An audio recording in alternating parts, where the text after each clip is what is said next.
Fine. So the meeting is recording, no? Yeah, fine. So let's, yeah, so this is not something that is new to us actually. We have been looking at it for some time. So we are looking at the sample size problems. In the last few lectures, we were looking at sample size problems. And this is also very similar to that situation. Yeah. So you have some you have some random variable x1, yeah, and you have independent random variables x2 up to xn. Yeah, these are IIDs. Everybody knows what IIDs is, right? So IIDs is independent and identically distributed.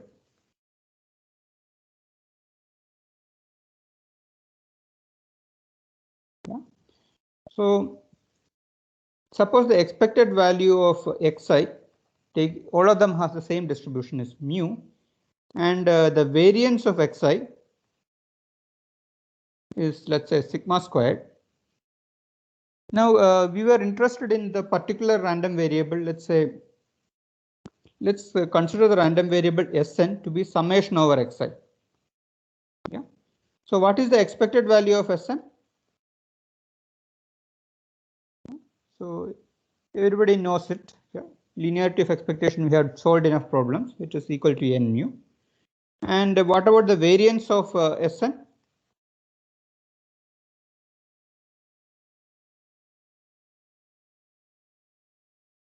Yeah, the variance of Sn is yeah,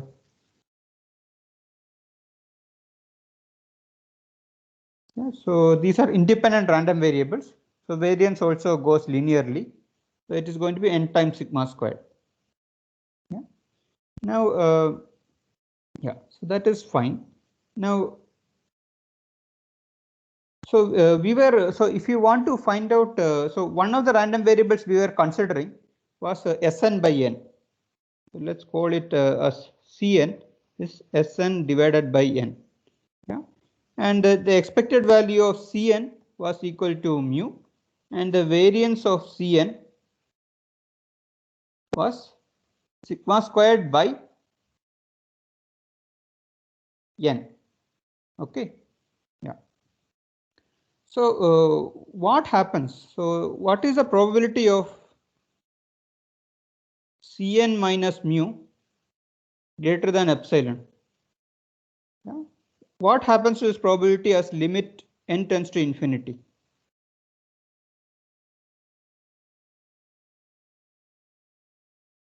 This is a probability we have analyzed a lot of times. Yeah, so what is this probability?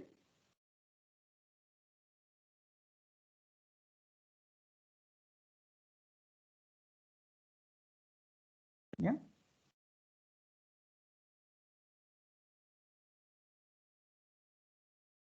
What is that probability? Nobody wants to respond. Yeah, please go ahead.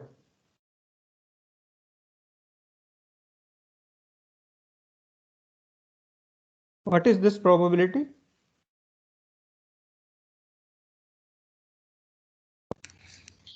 0. So let's write down the expression first. It is variance divided by epsilon. And what is the variance of Cn? It is sigma squared by n divided by epsilon. Yeah.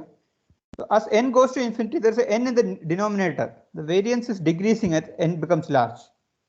So as n tends to infinity, this will become 0. Yeah. But the interesting thing to notice here is it didn't matter what epsilon, sigma, or mu is.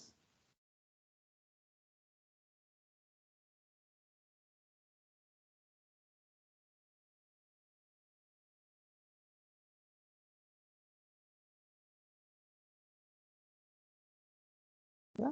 You take any value of epsilon, sigma, or mu, this probability is going to 0. Yeah, the only condition we had is when epsilon is a number, positive number. It can be any small number. Epsilon could be 1 by 1000. Yeah.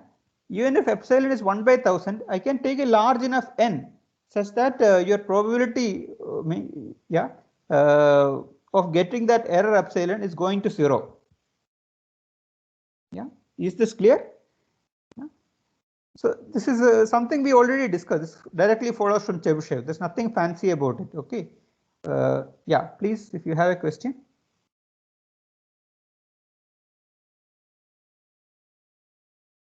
Yeah.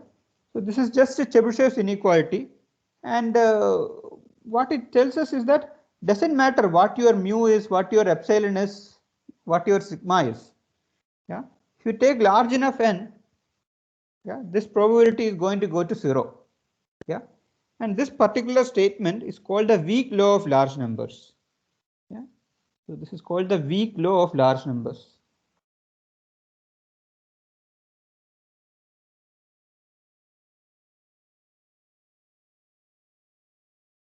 Yeah, and weak law of large, you'll keep hearing this term somewhere or the other.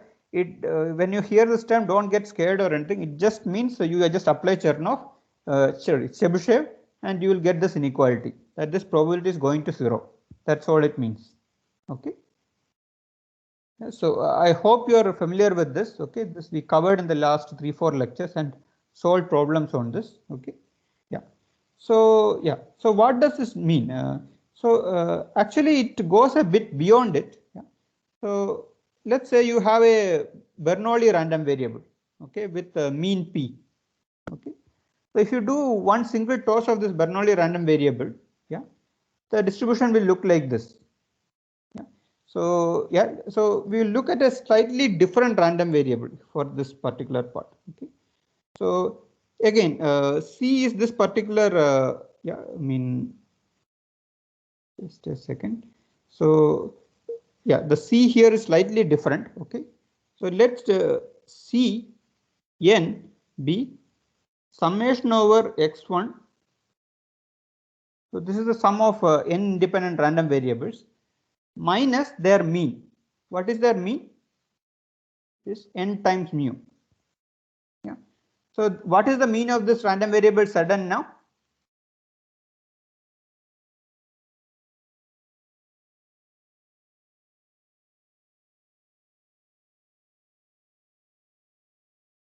Yeah. So the mean of this random variable Zn is 0 right now because I have subtracted the mean from the mean of this random variable in the end. So let's also divide it. So I want yes. So I couldn't hear you. Can you just repeat, please? Okay. So are you able to see my screen? Yes, sir. Yes, sir. Yeah. So what is the mean of this random variable?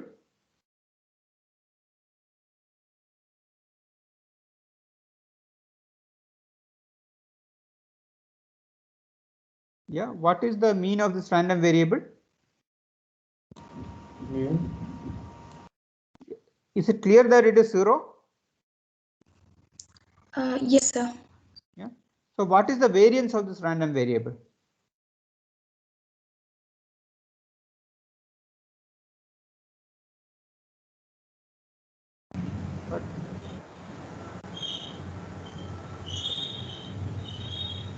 What is the variance of that random variable?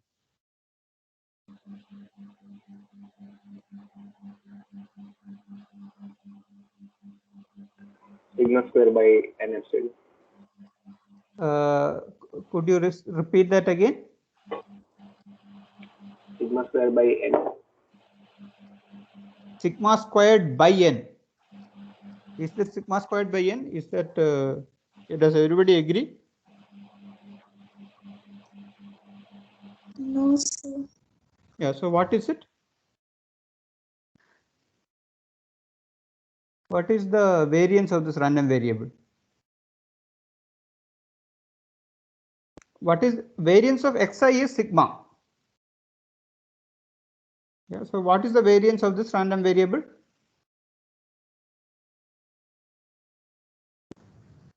N of sigma square minus mu. N of sigma squared minus mu. So this is what you're saying, n of sigma squared minus mu. How did you get this? Like a whole bracket, sir. This is the answer. Those n sigma square minus n mu. N mu. Is this the answer? How did you get this answer?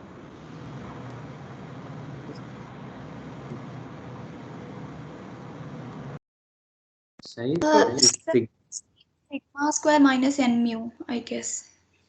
Sigma squared minus n mu. Okay, let's. Because the whole, each random variable is shifted by n mu, so the variance will also get shifted. Okay, if no, the sorry. random variable is shifted, does the variance change? No. The variance will remain the same. Okay. So yeah, so what should I write here now?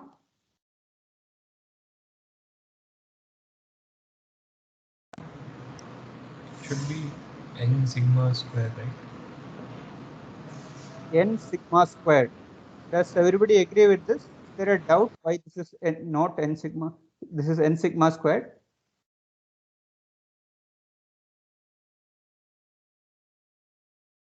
So n mu is a constant. That's not going to change the variance. Yeah, so we can just delete this n mu. So we are computing the variance of summation over xi. Yeah, xi are independent random variables.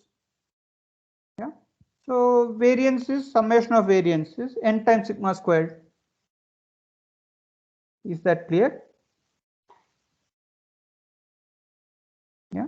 Yes, sir. Now I want to make the variance of this random variable to be 1. So what should I do? How can I make the variance of this random variable to be 1? Select n as 1 by sigma square. Select. No, n is fixed. I cannot change n. Divided by root n sigma. Yeah, if I divide by sigma times root n, the variance become 1, right?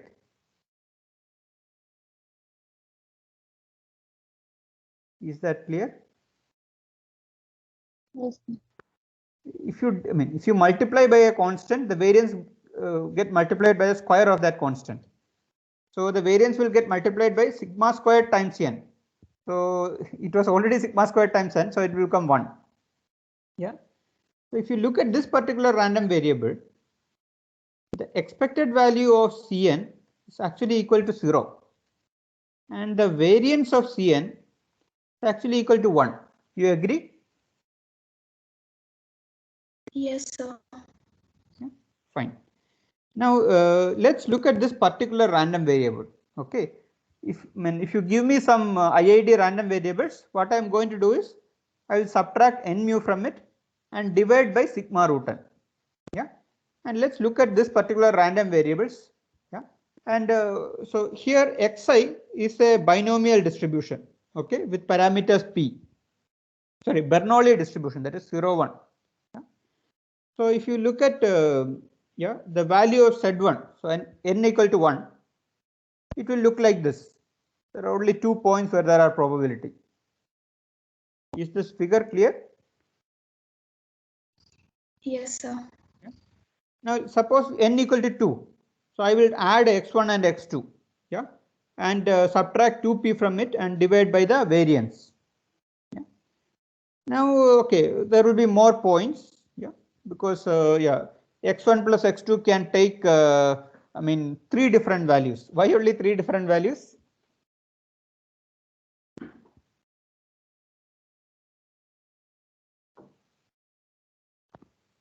x1 and x plus x2. Yes. Please. For x1 is equal to 0 and x2 is equal to 1 and x2 is equal to 0 and x1 is equal to 1, we get the same values. Yeah, that's right.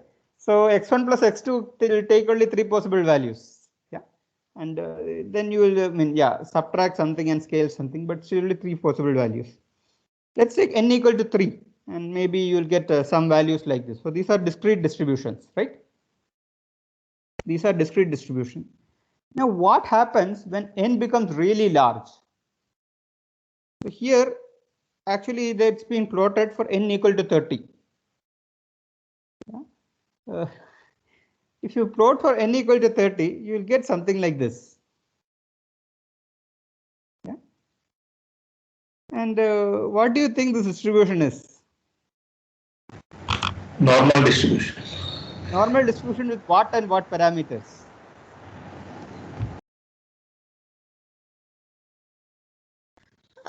With standard deviation, I mean standard deviation 1 and mean 0.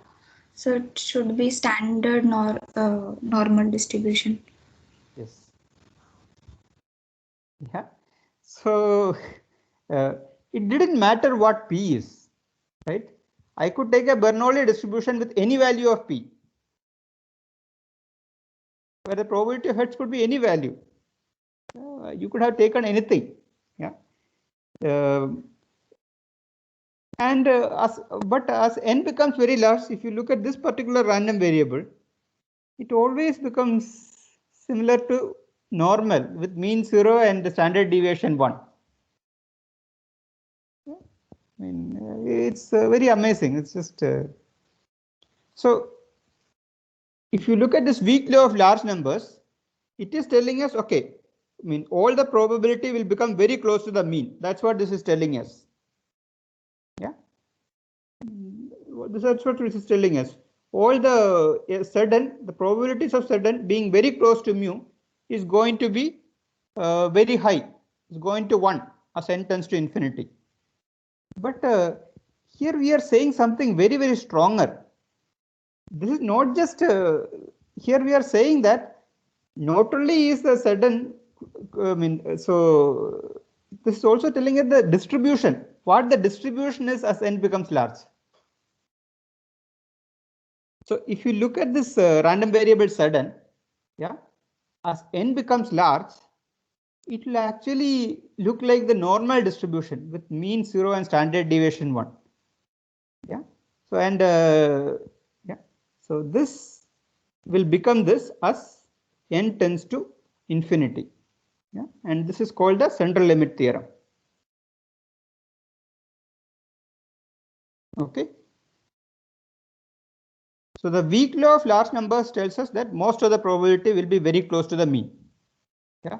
It is not telling us anything about what the distribution is. Yeah. Central limit theorem tells us that if you look at this particular random variable, yeah, no matter what P is, as n tends to infinity, this random variable will be distributed, not just what happens near the mean. It is distributed according to the normal distribution with mean 0 and standard deviation 1. Yeah, so you know the exact distribution of this random variable. Here only it was saying that, okay, this what is the probability near the mean? That's all it was saying. Okay. So let's see some more examples. So the x size didn't need to be Bernoulli. X size could be any random variable.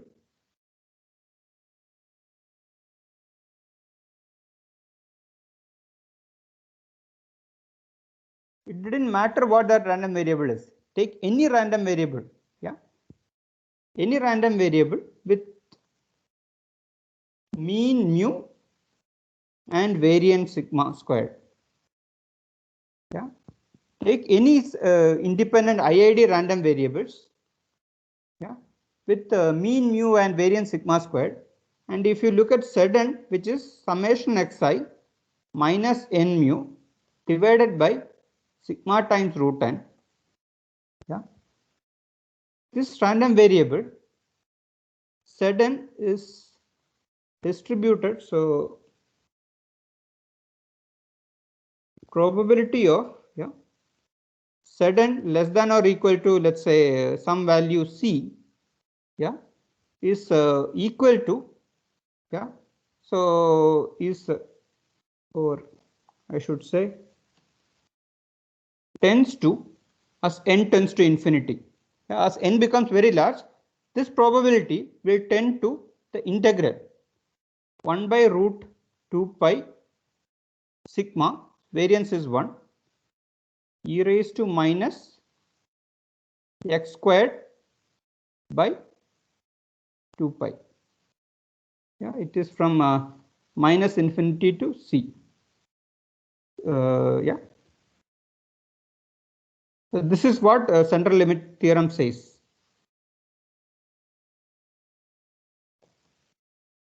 Yeah. So you have random variables x1 to xn. They are independent and identically distributed. Yeah, with mean mu and variance sigma squared. You look at this particular random variable. How did we obtain this random variable? We made the mean to be 0 and variance to be 1. Yeah. And what the CLT tells us is the exact distribution of Zn. Yeah. So Zn, the probability of Zn less than or equal to a constant as n tends to infinity will become, what is this? What is this? This is the cumulative distribution of the standard normal distribution.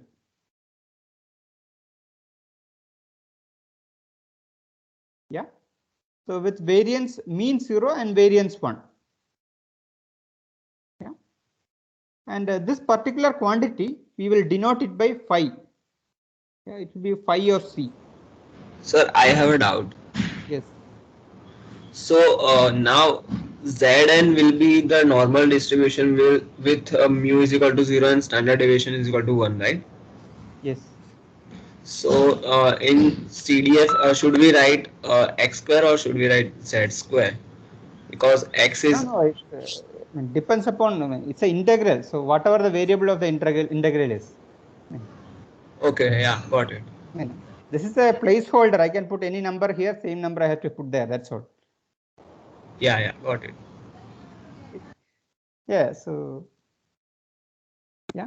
So yeah. So for example, you got x1 to xn could be uniform and 0, 1. Could be a continuous random variable. Yeah. So the mean is 1 by 2. Variance was yeah. What was the variance of a uniform 0, 1 random variable?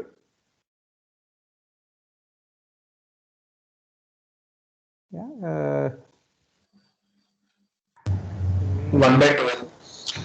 Yeah, 1 by 12. This we calculated once. Yeah. So yeah. So sigma root n is square root of 1 by 12 into square root of n. That's why this is like that. Okay. So yeah, Z1 will look like this. It's like a step function. Z2 will look like this. Yeah. Z3 will look like this. Z30 will start looking like that. Yeah.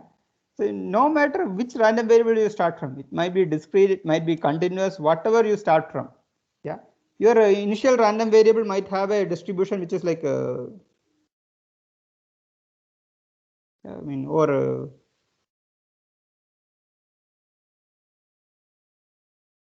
this is the distribution of xi. Okay. It has nothing to do with normal at all. This is a very ridiculous distribution for xi. But if you just do sum of xi, if you do n independent things, if you look at Zn, that will always look like this.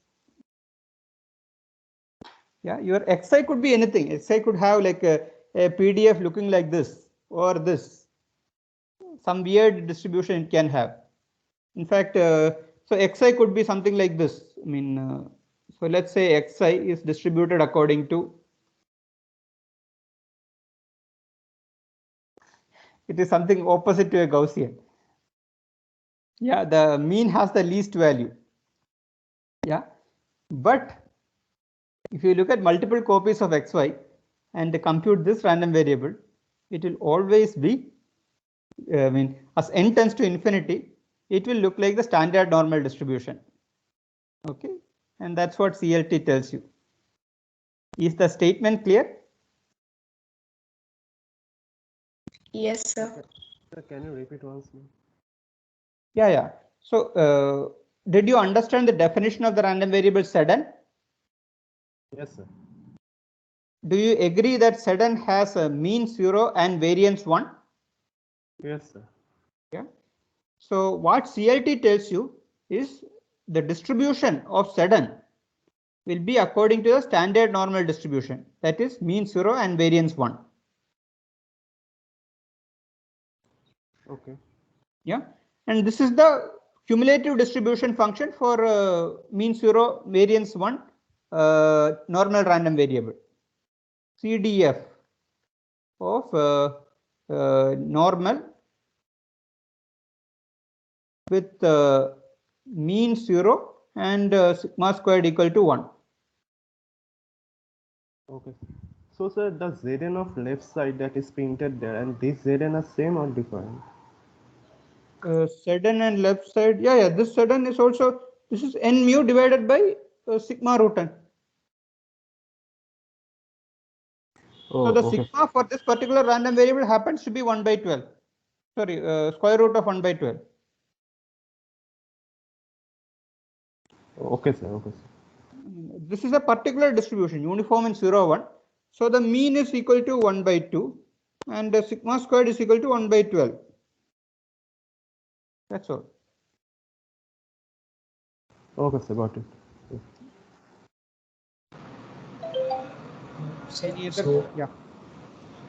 yeah, so is there any way which is there any intuitive way through which we can realize that this is leading to a standard normal random variable instead of trying to plot down this PDF that we are doing for large n? Yeah. So, I mean, Chernoff is already telling you something, right? Chernoff is already telling you that. So remember, in the Chernoff, we applied on not on this particular random variable. Chernoff we applied on Sn by n.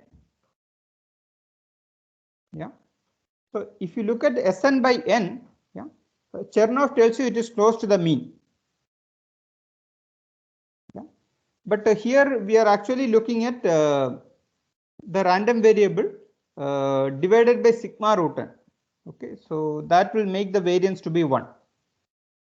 So I mean this Chernoff, this is Chebyshev. Chebyshev already tells you that the random variable Sedan.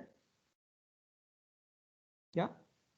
So if you look at any small epsilon interval, yeah, as n tends to infinity, all your probability is going to be inside this. So here the probability is going to be 0. All your probability is going to be inside this, but we don't know the shape of what is inside this, right? Yeah, we don't know the We don't shape know of what the it. shape inside this epsilon interval is. Yes. CLT tells you also what the shape is inside the epsilon interval. Yeah. Yeah, but yeah. but that is what my doubt is. So yeah, so we realize that it is pointing towards the standard normal random variable by plotting the PMF So like over here. these are independent and identically distributed, no? These are independent and identically distributed. Yeah. So eventually all possibilities are equally likely, no? I mean, if you normalize them by the mean and the variance, then there is no other option. Nothing. It has to be symmetric across the mean. Do you agree with that?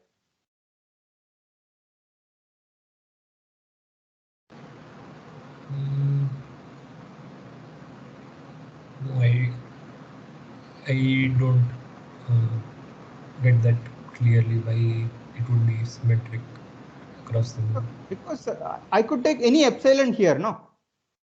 I could take any epsilon here. Yeah, so when yeah, in some sense, I mean, intuitively you are doing independent repetitions, right? So you will get a continuum of values, and I mean, yeah, if you normalize things appropriately, there is no other distribution you can think of. It has to be symmetric across the mean, and yeah, I mean, it has to be something like this. Okay. I mean, this distribution cannot be something like this, because closer to the mean there should be more probability. That's what Chebyshev is telling us. Yeah. It has to be have maximum probability around the mean only. Yeah, and it should be also be symmetric across the mean, because we have kind of normalized. We have made the mean 0, and you have also divided by the variance. So it kind of need to be symmetric across the mean. Okay. Yeah. Okay. Yeah. So yeah. So this is what CLT is telling us. So let's solve some problems. Okay, based on this. So yeah. So this is Sir, a common. can you move to the top ones where you have started right now? Okay. Where here? So, yeah, sir, here. So, sir, here, will it not be sigma square by n epsilon square? This limit n tends to infinity after that. Yeah, you are right. There is n epsilon squared. You are right. Yeah. Yeah, but the result still holds. Yeah, sir. I was just in doubt what's the exact inequality. That's why I told you. Okay, Sure, sir. sure. Thank you. Thank you. Okay. Yeah. So yeah. So we saw what weak law of large number is. We saw what CLT tells you. Okay. So when you want to apply CLT, you need to find this random variable. Yeah. And in terms of this random variable, we know the distribution. We know the distribution is the standard normal distribution. Yeah. So let's see one example. Yeah. So yeah, let's go through this question. So how do you solve this problem?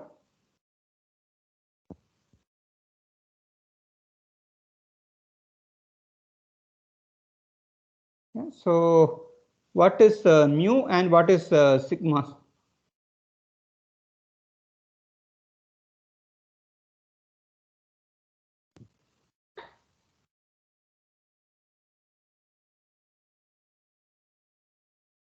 Yeah, what is mu and what is sigma?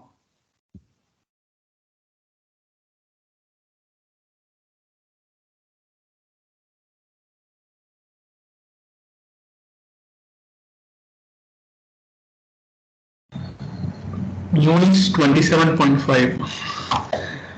5 plus 50 by 2, which is equal to 27.5. What about sigma?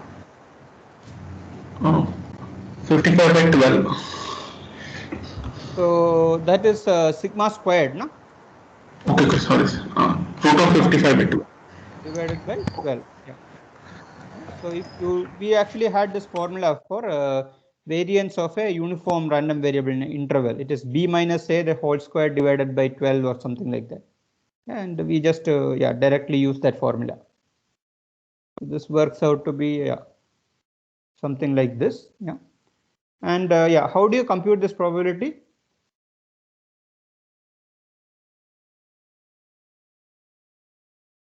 So this is the probability that total weight exceeds 3000 pounds. So how do you write the total weight?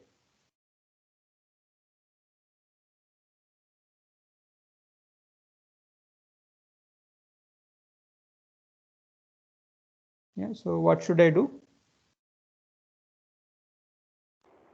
Each weight is a random variable, so sum of random variables. Yeah. So each weight is a independent identically distributed random variable. So we are 100 packages. Yeah.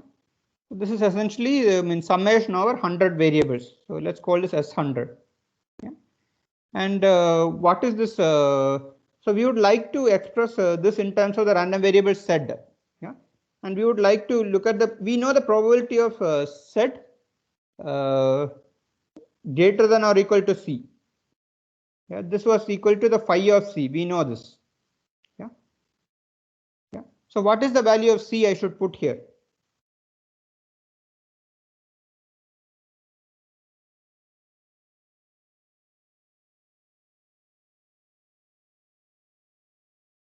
So we know this. Central limit theorem tells us this. From CLT, we know this.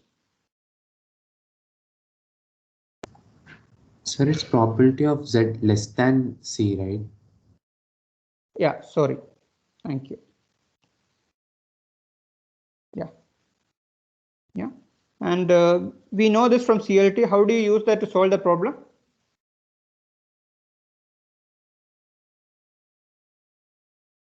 Yeah. So the question is, what is the probability that S100 is greater than or equal to 3000? Yeah. So now what do we do?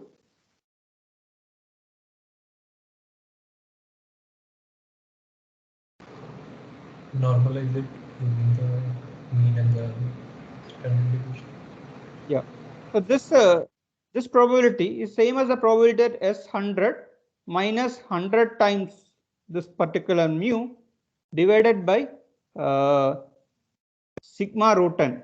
Yeah, sigma rho 10, yeah, is greater than or equal to 3000 minus 100 mu divided by sigma rho 10.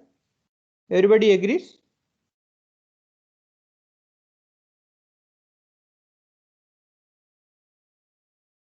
Everybody agrees? Yes, sir. I'm just mean subtracting something from both sides and dividing by a positive number. Variance is a positive number. Otherwise, you need to change the sign also. Okay. So yeah, just since this is positive, sign also doesn't change. So okay, this is clear. So why you have multiplied the sigma with root n? Sorry. Why we have multiplied the sigma with root n? Because the variance is sigma root n, no? Okay. So how do you get the random variable Zn? Zn is summation xi minus n mu divided by sigma root n. And we know the distribution of Zn. Right? Yeah. Yeah. So I'm just doing the same thing. I'm just subtracting n mu divided by sigma root n. And we know the value of n and sigma and mu. Yeah. So n is equal to 100 here. Mu and yeah, sigma squared is already written here. So you just substitute those values. Yeah.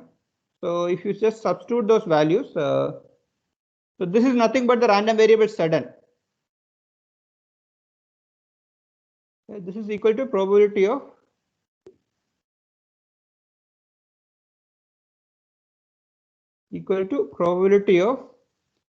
Zn. So this is the random variable Zn greater than or equal to this particular quantity, which is 3000 minus 100 times mu is 27.5 divided by variance is square root of 168.75 into root 100.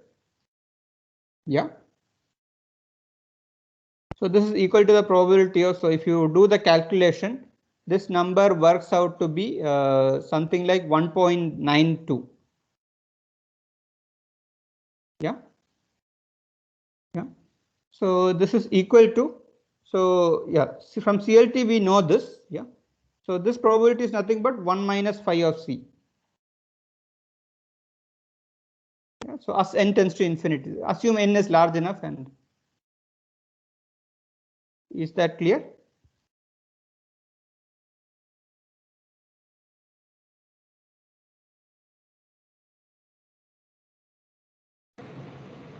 So, sir, when should we be able to apply? Where are you lost?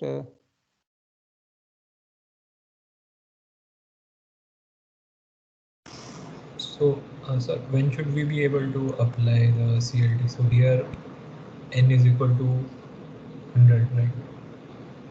Yeah. So when you don't know anything else about it, so you apply CLT, and n is something reasonably large, which is maybe just greater than 30 or something, you can use it.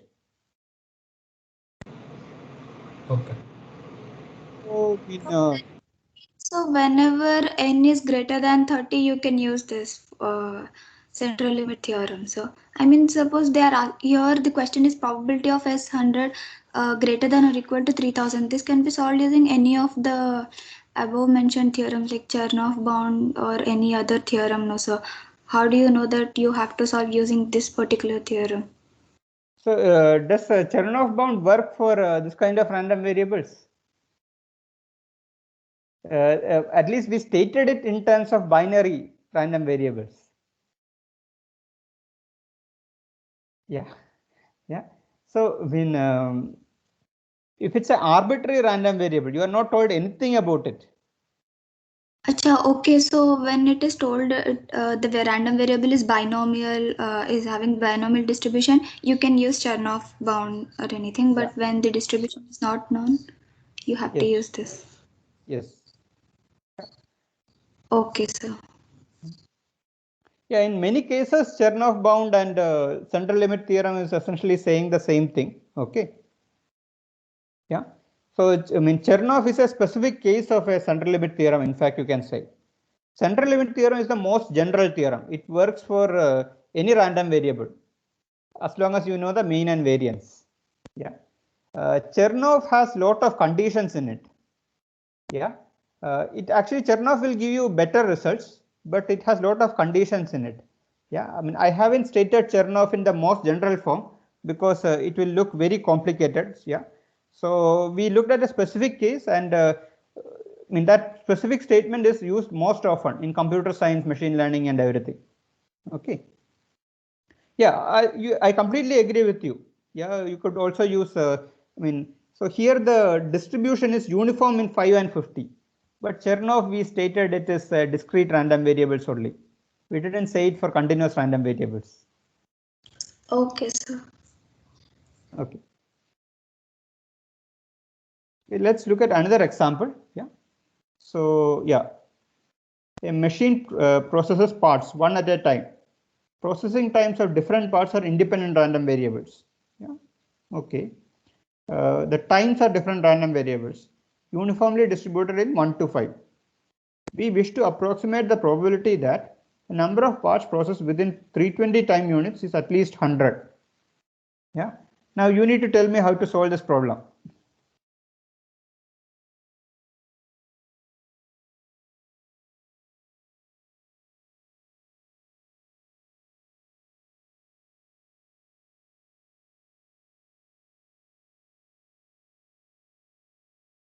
What is Xi? What is Sn?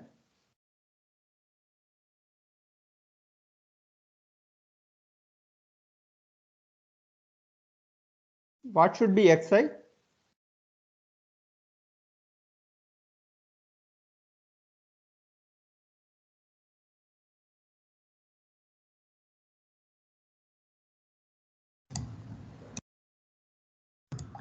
Xi is the processing time of each part.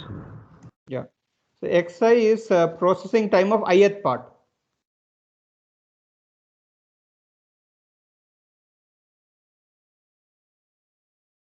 Yeah. And Sn is basically in the, so what is n? What is n here?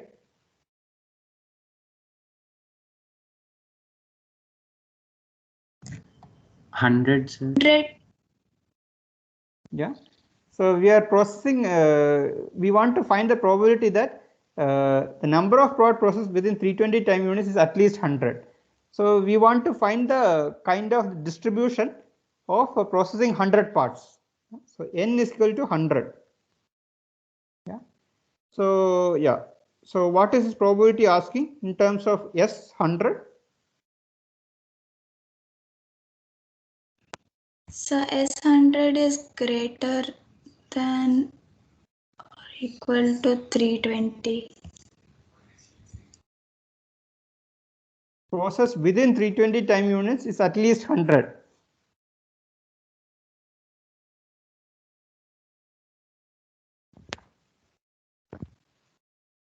What should I write here? Less than or equal to. Yeah. If S100 is less than or equal to 320, then only you have finished processing 100 parts in 320 time units. Right?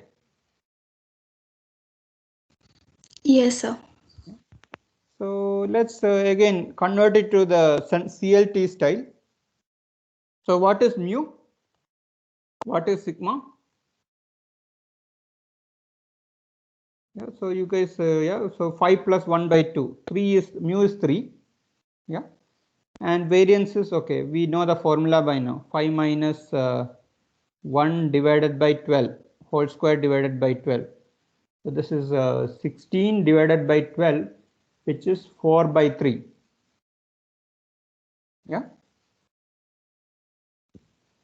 And yeah, what is doing is 100 minus 100 times mu divided by sigma root n. Yeah, and yeah, n is actually 100. So let me just put that n here. Yeah, less than or equal to 320 minus 100 mu divided by sigma root 100. Yeah. So this is nothing but probability of Zn less than or equal to, so let's substitute the values, 320 minus 100 times mu, that is 300. So divided by sigma is 4 by 3 into square root of 100, and that is going to be 2 by root 3. Okay, into 100. Yeah, and so you have something like this, and this probability is approximately, central limit theorem says that this n becomes very large. This is approximately phi of, so this 20 into 3 divided by 4 into square root 100. Yeah, is that clear?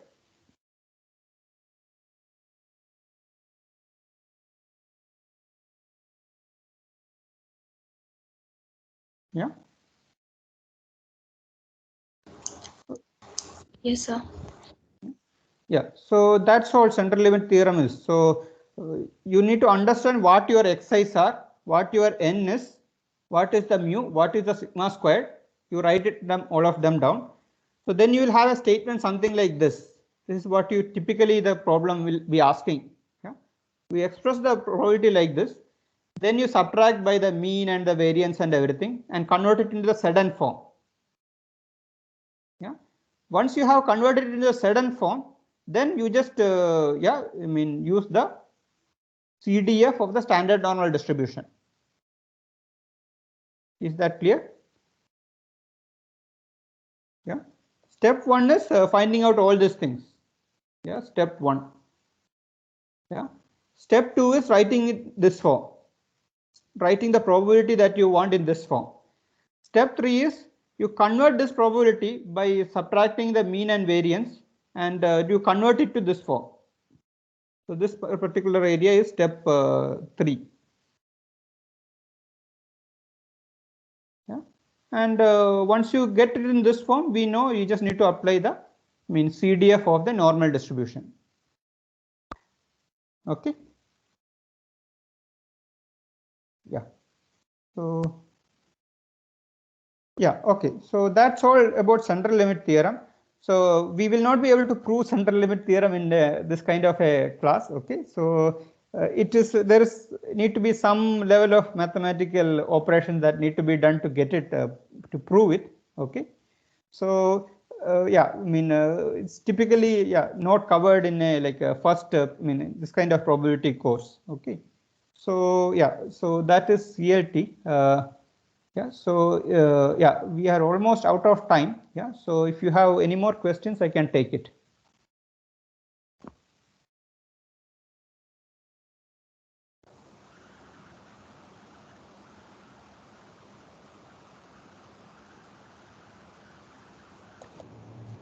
Sir, Yeah. sir, aren't we taking sigma square instead of sigma, because formula says it will be sigma. We are using sigma square. Oh, sorry. So I need to put a square root here, you are saying. Yeah, you are right. Thank you.